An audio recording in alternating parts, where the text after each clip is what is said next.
We like to believe the world is complete. Every ocean named, every mountain measured, every border already decided. Borders define our world.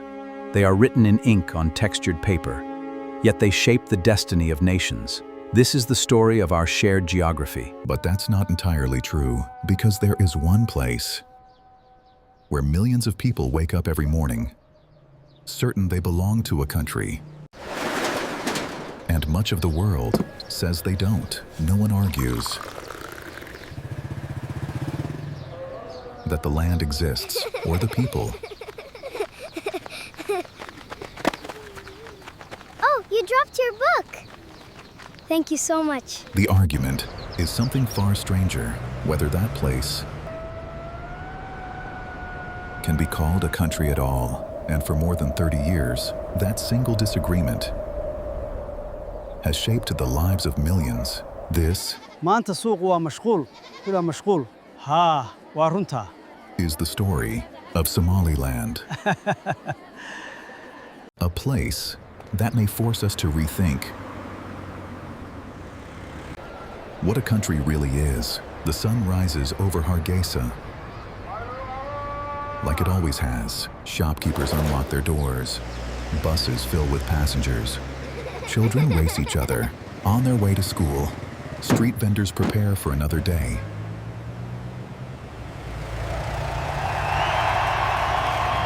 Nothing feels unusual. Nothing feels temporary. If you arrived here, This was the day Hargeisa had long awaited. We are finally free, my sweet child. A morning of pure, breathtaking hope. without knowing its history, Watch closely, my sweet daughter. It is so beautiful, Father. you'd never imagine this place is at the center of one of the world's longest political disputes. The provisions for the unification are now complete. We must ensure the border protocols are perfectly clear. Life doesn't look uncertain, it looks normal. And that's what makes Somaliland so difficult to Congratulations, understand. my brother! Independence at last! Because nothing about everyday life suggests that anything is missing. Not the people, not the government, not the streets, not the future people are trying to build. Yet beyond these roads, beyond these neighborhoods, a very different conversation is taking place. One that doesn't happen in markets or classrooms or family homes. It happens in We foreign must ministries, carefully consider the wording. international summits, diplomatic meetings. In this room, global powers redraw the world A map. conversation with one unanswered question. What becomes of the nations that history forgot? Is Somaliland a country for the people living here? Be safe and listen to your aunt, okay? I will see you very soon. That question was settled long ago for much of the world.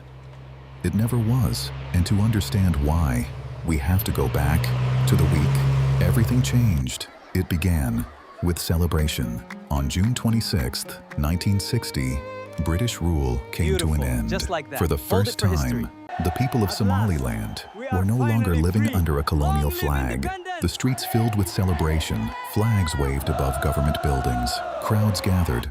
For many, it felt like the first page of a new history.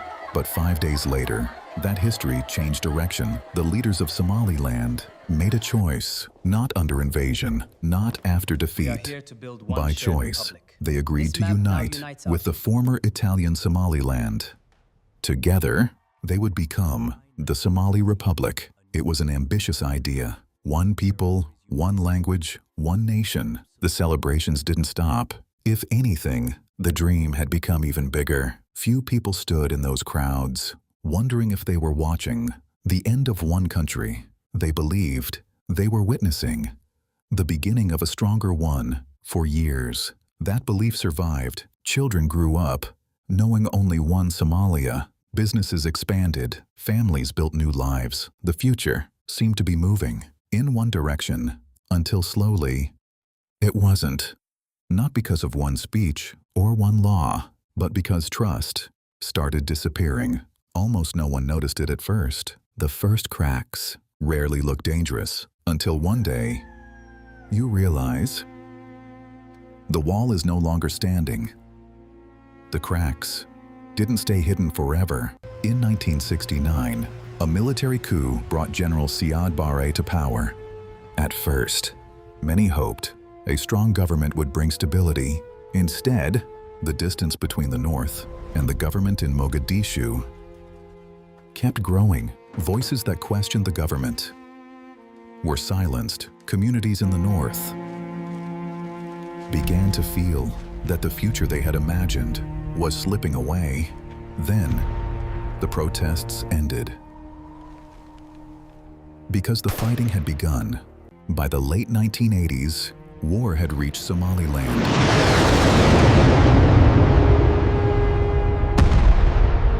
It didn't arrive quietly. It arrived with aircraft, with artillery, with streets people no longer recognized.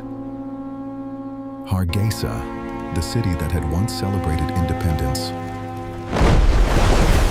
was now fighting to survive. Buildings collapsed, markets burned, hospitals overflowed, families ran,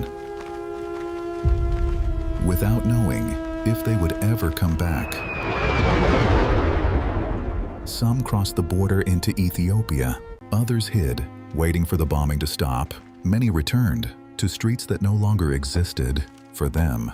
The question was no longer, can this union be saved? The question had become, how do we survive tomorrow? Then, in 1991, everything shifted again. Siad Barre's government collapsed. Across Somalia, the state itself began to fall apart. But in the north, something very different happened. The people who had spent years trying to survive made another decision. If the old dream could no longer hold, they would begin again, not by creating something new, but by reclaiming what they believed they had lost. The war was over, but peace didn't arrive all at once. It had to be negotiated, one conversation at a time.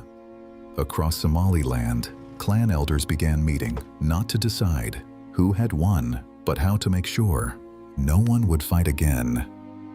The meetings lasted for days, sometimes weeks. Arguments turned into agreements. Agreements turned into trust.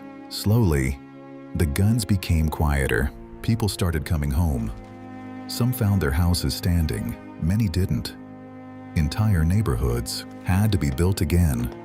Brick by brick, street by street, the first buildings to return weren't monuments, they were homes. Then came the shops. A market reopened. Another followed. Children returned to classrooms. Teachers returned to work. Life didn't come back all at once. It returned. One ordinary day at a time. While the country was rebuilding its streets, it was also rebuilding something far more fragile. A government. There was no blueprint, no international mission waiting to take control, no outside administration writing the rules. The people of Somaliland had to write them themselves. A constitution took shape. Police forces were organized. Courts reopened. Elections were planned, not because the world demanded it, because the people living there needed a country that could function. Years passed. The rubble slowly disappeared. Children who had survived the war became adults. Some voted in elections their parents could never have imagined. A generation that had grown up surrounded by destruction was now growing up surrounded by possibility. By the early 2000s, Somaliland no longer looked like a place recovering from war. It looked like a place preparing for the future. And that's when another question emerged. If a society could rebuild itself, if it could govern itself, if it could remain peaceful, what was still missing? By the early 2000s, Somaliland had done what many believed was impossible. The guns were quiet, children were back in school, markets were alive again, people had elected their leaders. For many, there was only one step left: recognition. They waited. A year passed. Then another. Nothing changed. Foreign delegations arrived. They walked through Hargeisa, met government officials, visited schools, talked to business owners. Then they left. Life continued. Another election, another government, another generation growing up. Still, nothing changed. So the question became, why? The answer wasn't hidden inside Somaliland. It was hidden in every other country, because recognizing Somaliland wouldn't only change Somaliland, it would change the map that the world had accepted for decades. For Somalia, it meant losing territory it still claimed. For many African governments, it raised an uncomfortable question. If one border could change, could others? And once that question is asked, it rarely stops with one country. So year after year, the same conclusion returned. Not now, maybe later. Later never came. And while governments debated, time kept moving. Children born after the war finished school, started businesses, raised families. An entire generation grew up waiting for a decision it had no power to make. Today, if you walk through Hargeisa, you won't find a country waiting to be built. You'll find one already living. The morning traffic, the crowded markets, children arguing outside schools, people making plans for next week, next year, the rest of their lives. Life here doesn't feel temporary, it feels settled. And maybe that's the strangest part of this story. Because after everything that happened, after the celebrations, the war, the destruction, the rebuilding, one question still remains unanswered. Not in Hargeisa, not in Somaliland, but beyond its borders. For more than 3 decades, the people of Somaliland have lived with 2 realities. One they experience every day. Another, the world continues to debate. Maybe one day, recognition will come. Maybe it won't. That decision doesn't belong to the people who live here alone. But regardless of what the future holds, their story has already changed something.